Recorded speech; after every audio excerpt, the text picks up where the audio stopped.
you do not want to max out on the config just because it's available. You have much cheaper options and alternatives available. So don't go crazy and max out thinking that I want that power. Go with this option. It's the holiday season and Apple has kicked off with the product releases.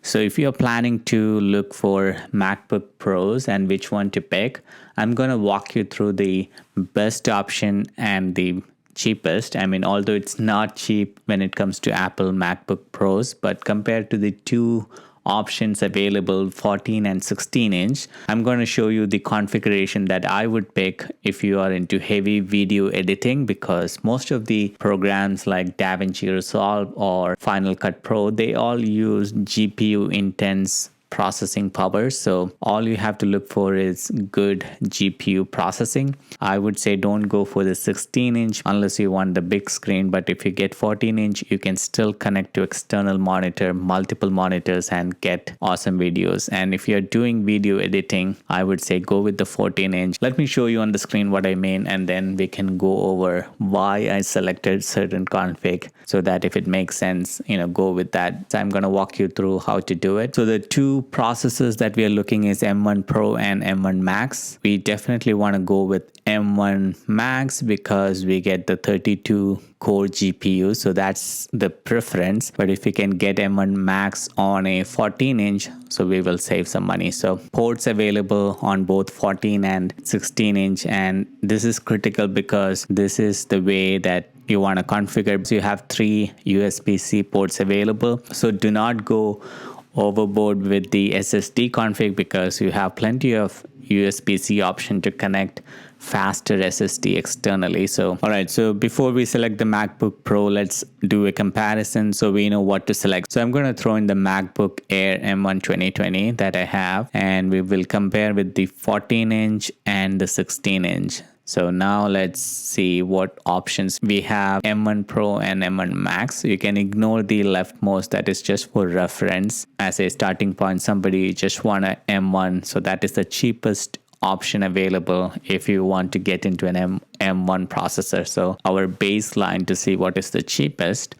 And now we're going to look at the next two columns that will give you the max or the best configuration for the lowest price. So both 14 inch and 16 inch has an option to go with either M1 Pro or M1 Max. So if you are processing heavy loads such as video processing or 3D rendering, I would highly recommend to go with the M1 Max because of the additional GPU power you can get. Up to 32 core GPU. You can see exactly, except for the battery life and things like that, it's same configuration between the 14 and 16 inch. So that's the base to start with. So let me show you what to order if I have to go with a 14 inch. I would pick the 14 inch, go with the 16 core GPU. So I'm gonna pick that. So select, and in here I want to go to the max. So the M1 Max has 24 and 32. Let's go with the 32 GB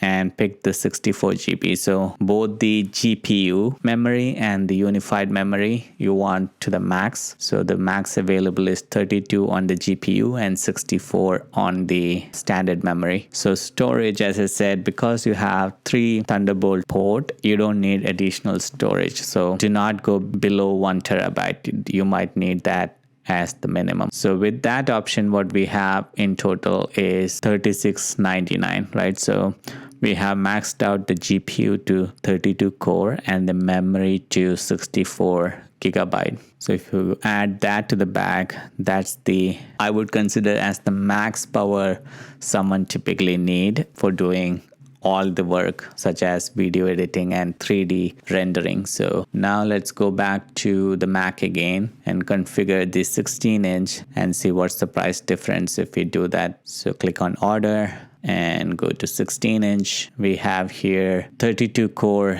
and 32 GB. So that's the highest configuration. So we're going to select that.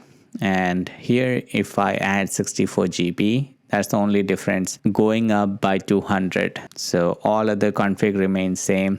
For the same configuration that we have for $36.99. Here it's going up by $200 more, the 64 GB, and you are gonna pay $38.99 for just a bigger screen. So I would say don't do this. Go with the 14-inch and select the option of 64 gigabyte memory and the 1 terabyte storage. That way you can get, instead of paying $38.99, you can get the same thing for $36.99. So you get the better option and $200 less. I would go with this option, and definitely it's not cheaper. $36 for a laptop is pretty high priced item. This is something that if you're thinking of maxing out, I would stop at this level, because you can configure all the way with everything maxed out with 8 TB SSD and all, and that would cost somewhere around $6,100. So my point is, instead of paying that amount, if you're willing to go that high, don't do it. It's less value for money. So stop it at $3,700 in this case. So if I have to adjust anything here, most likely what I'll do is I'll remove $200 and keep the GPU at 24 and additional $400 and keep the unified memory at 32 GB. So let's see how that combination looked like. If I have to go back again and build a powerful but still not too expensive, then I would go with the 14-inch again. The next thing is, when it comes up, we want to go with M1 Max. So let's pick the lowest and we can see if we can increase it to M1 Max. So here we have the M1 Max. So I'm going to click 24. So instead of 16, we're going to go with the 24, and then memory 64, hard disk 1 terabyte. So it still comes back to that, almost close to that. So with this option, we are getting the same GPU and processor. So instead of 32 core, we are going with 24 core, and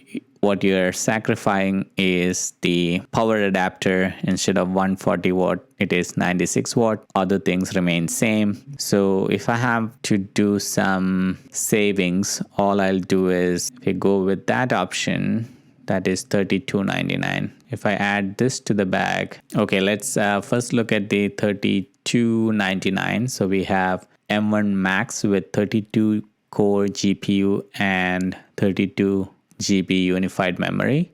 And in $36.99, we have same 32 core GPU, but 64 GB memory instead of 32. But you are saving money. So this is $3,700. Here it is $3,300. So almost $400 to double the memory. So I would say for video processing, focus on the max GPU, and 32 gigabyte of memory should be good. If you're anyway going to spend towards the higher limits of 2800 or 2900, I would say go with this option. So you get 32 core GPU as well as 32 memory, and then 1 terabyte of SSD. I think other than that, I would stay away from any other configuration. I wouldn't be too much bothered about SSD, power adapter, or screen size, because most of the time when I'm editing videos, I'm connecting to a bigger screen, connecting to a docking station.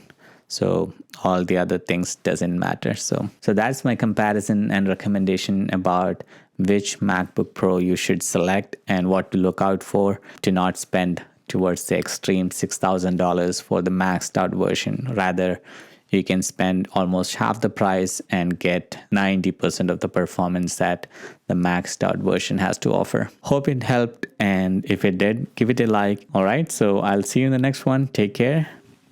Bye.